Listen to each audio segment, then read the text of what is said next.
Good evening, ladies and gentlemen, and welcome back to another episode of Blues and Brews.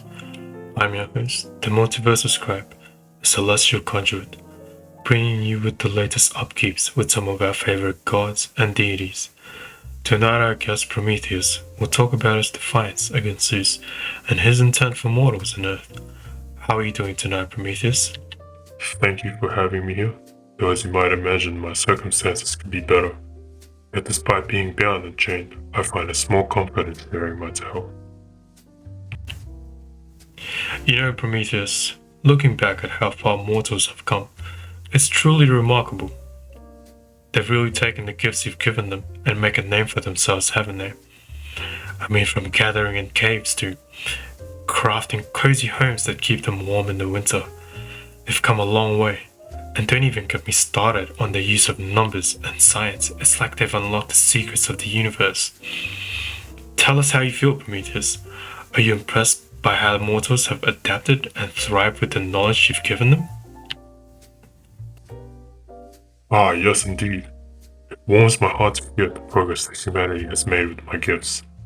Seeing them thrive, building magnificent structures and unraveling the mysteries of the cosmos.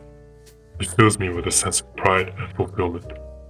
They've taken the tools I've provided and used them to fashion a world of wonder and possibility from the humblest of beginnings. They have forged civilizations and charted the stars.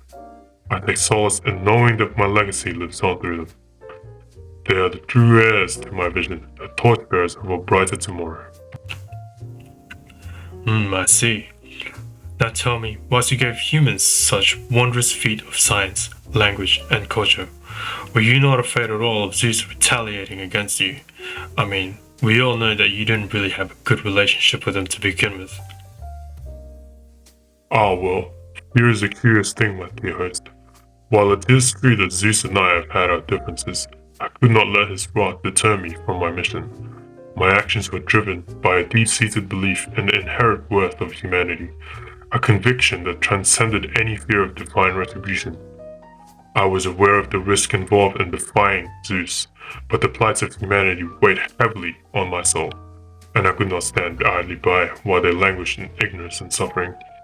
I knew that there would be consequences for my actions, but I was willing to face them whatever they may be. And you know, in the end it was not fear that guided me, but a sense of duty and compassion. I have no regrets for what I have done, and I will do it all again 1,000 times over for the sake of humanity and the hope of a better world. I see. Well, let's talk about your punishment now that we're on the topic of Zeus. As you and the audience know, I have ears and eyes always listening and looking out, and one source tells me the agony that you've been facing ever since. And I was curious, you gave all kinds of tools and skills to mortals, but not one little trick that you can use to free yourself. How is that? You see, my dear host, in my eagerness to uplift humanity, I neglected to consider my own vulnerabilities. I gave freely of myself, pouring forth my wisdom and ingenuity without reservation. But in doing so, I left myself exposed, vulnerable to the whims of Zeus and his divine retribution, and so here I remain, bound to this desolate rock, my flesh torn asunder by the beak of the eagle. And try as I might, I have found no escape from this torment, no trick or tool to free myself from these chains. It is a cruel twist of fate indeed. But even in the depths of my suffering, I hold fast to the hope that one day justice will prevail and I will be set free. Until then, I endure, a symbol of defiance against the tyranny of the gods. And are you not worried that one day Zeus will start to punish humans as he punished you? And that's a very valid concern. The possibility of humanity facing repercussions for my actions has weighed heavily on my mind. I have often wondered whether Zeus in his wrath might choose to inflict the same punishment he has brought upon me. And yet despite the risk, I cannot bring myself to regret my actions. The gifts I bestowed humanity were given with pure intentions, with the hope of bettering their lot and easing their suffering. To see them shackled by the same chains that bind me would be a cruel injustice, a betrayal of everything I have fought for, But even in the face of such uncertainty, I hold fast to the belief that humanity possesses the strength and resilience to endure whatever trials may come their way. They have proven themselves time and time again, rising above adversity and forging their own destiny. Well, you are indeed as brave as they come. Now, ladies and gentlemen, after our short break, it is time for our Celestial Mail portion of our program. You might be unaware, or you might be an avid listener of our program, Prometheus, but every episode we have a mystery hat where we randomly pick out a question handed in by our listeners from all over the cosmos. Man, woman, child, or even gods of all kinds. All are welcome. Are you ready for our listeners' burning questions, Prometheus? I'm all ears. Well, we'll be right back, folks. It is 12:13 a.m. and we'll be right back for our break.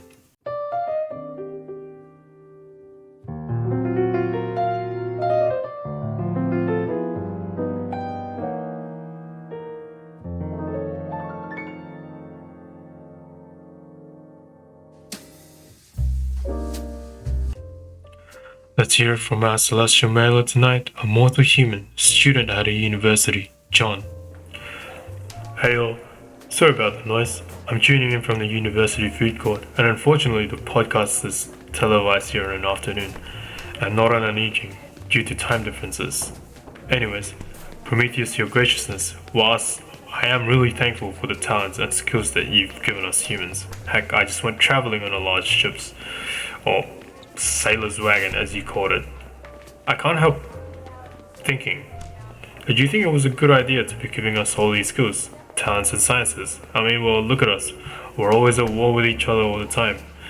We dig up the earth for its resources, and even the beasts which you taught us how to put under our control. We now eat, we force them in harsh conditions to procreate, and slaughter for our own dietary requirements. Did you think Zeus might have saw this coming? Thank you. Hi, John.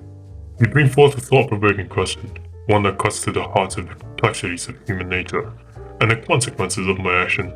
As I reflect upon your question, I cannot help but acknowledge the truth in your observations. It is true that the gifts I bestowed upon humanity have been wielded in both ways wondrous and terrible. The same tools and skills that I have enabled them to traverse the seas and build magnificent civilizations have also been used to wage war, exploit the Earth's resources, and subject fellow creatures to suffering. In my eagerness to uplift humanity, I may have underestimated the darker impulses that reside within the human soul. I did not foresee the extent to which they would abuse their newfound powers, nor the conflicts and injustices that would arise as a result. And as for Zeus, it's difficult to say whether he foresaw the consequences of my action. He is a being of inscrutable motives and unfathomable depths, and his ways are often beyond mortal comprehension. But I cannot deny that my defiance of his will has had far-reaching repercussions both for myself and for humanity as a whole. Yet even in the face of such adversity, I refuse to abandon hope. Amidst the chaos and the turmoil of the world, there are still glimmers of light, moments of compassion, and kindness that remind me of inherent goodness that lies within humanity. And it is to that goodness that I cling, believing in one day they will rise above their flaws and shortcomings to fulfill their potential. And thank you for that, John, and thank you, Prometheus, for answering that very thought-provoking question. Now, coming from me, looking to the future, do you hold any hope for redemption or reconciliation with Zeus at all?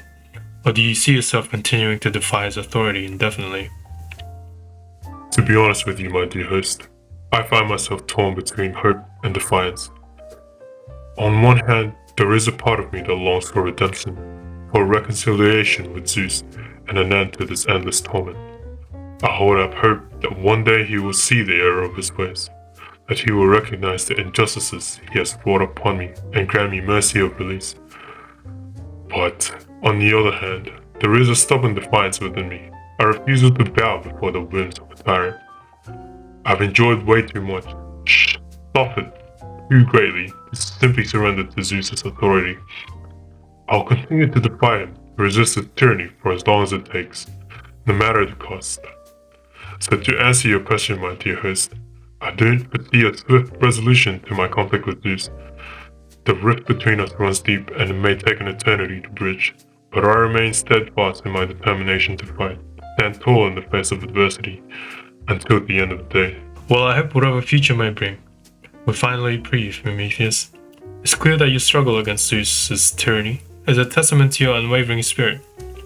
And whilst we'd love to chat more, unfortunately that's all the time we have allocated for today. It was wonderful to finally have a talk to you, Prometheus, and hearing from your perspective. No, thank you for having me, and I hope that my story and my intent was clear, and that I can inspire more people to be free in nature, and use the gifts I have given mortals for the better good. Thank you for that, Prometheus, and thank you all for listening. Reach out to us soon on our Celestial Mail and tell us who you want next on our podcast. Once again, this has been your host, Celestial Conduit on Defiance, Blues and Brews, and I hope you enjoyed tonight's episode. Thank you and good night.